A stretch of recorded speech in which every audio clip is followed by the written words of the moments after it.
नमस्कार। मैं डॉक्टर अपर्णा मयिकर। जीना इसी का नाम है।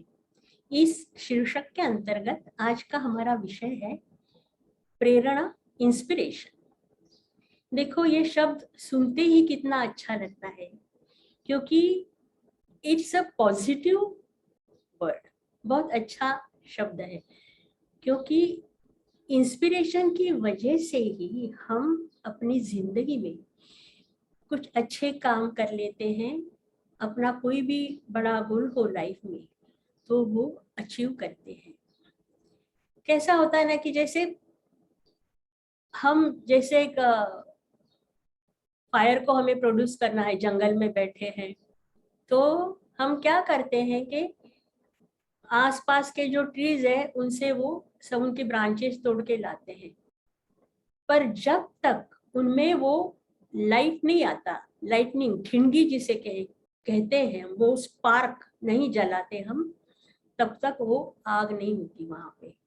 तो ये जो स्पार्क होता है वो हमारी चेतना है जिंदगी में।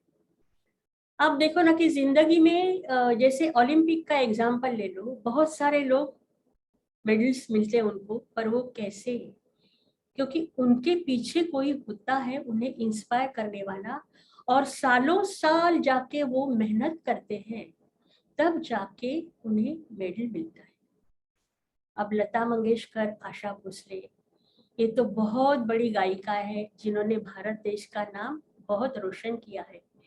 अब बहुत सालों से ये दोनों मेहनत करती आई हैं, रियाज करती आई हैं, अभी भी करती हैं। तो उनके पीछे इंस्पिरेशन है उनके पिताजी दीनानाथ जी का।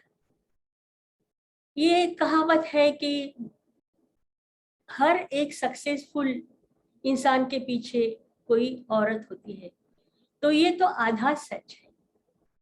ऐसा भी है कि हर सक्सेसफुल औरत के पीछे कोई मर्द होता है, फिर चाहे वो उसके पिताजी हो, चाहे उसके भाई बहन हो, घर वाले हो, या उसे जो फील्ड अच्छा लगता है उस फील्ड में जिसने नाम कमाया हो, ऐसी कोई व्यक्ति उसका आदर्श होती है। जैसे मेरे लिए आशा भोसले जी सिंगिंग में, शी इज माई इंस्पिरेशन।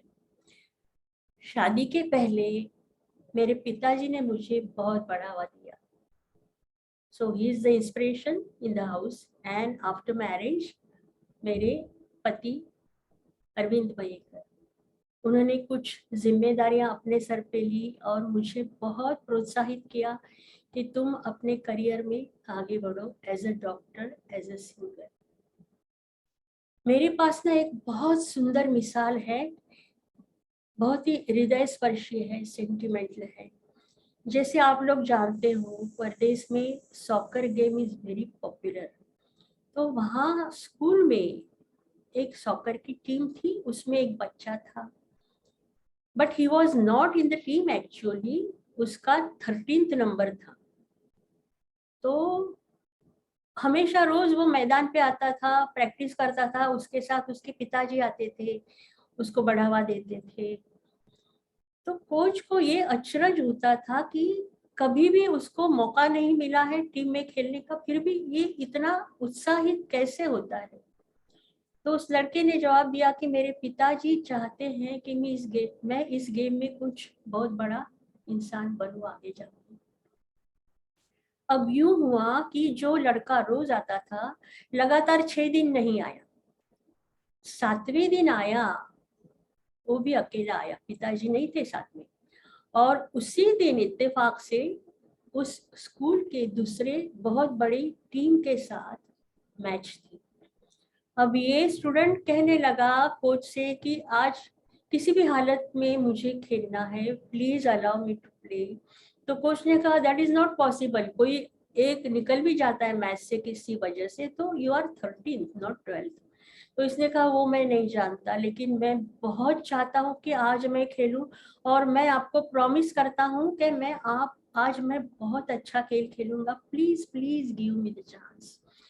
तो आखिर में जाके कोच ने कहा कि चलो। उसने कहा ले लो पार्ट, हिस्सा ले लो तुम मैच में।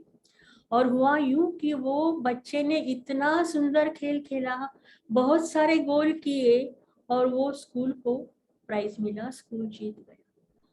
तो कोच ने कहा, आई एम वेरी सॉरी, मुझे मालूम ही नहीं था कि तुम इतना अच्छा खेल लेते हो, पर आज तुम्हारे पिताजी नहीं, रोजाना वो आया करते थे तुम्हारे साथ और आज वो नहीं है। तो बच्चे ने आंख में पानी आया, कहा कि 6 दिन पहले मेरे पिताजी गुजर गए और मैं चाहता हूँ उनकी इच्छा पूरी करूँ, हिस्सा लेके उसमें, गेम में। और ये हुआ कि देखो आज मैं कितना अच्छा खेल खेला, और मुझे यकीन है पिताजी को बहुत, he must be proud of me, क्योंकि अभी वो देह के बंधन में नहीं है, तो ही इज नॉट ब्लाइंड।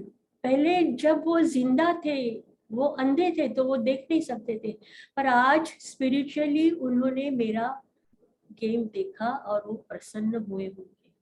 तो मैं आपका उपकार कभी नहीं भूलूंगा। See, this is what inspiration is.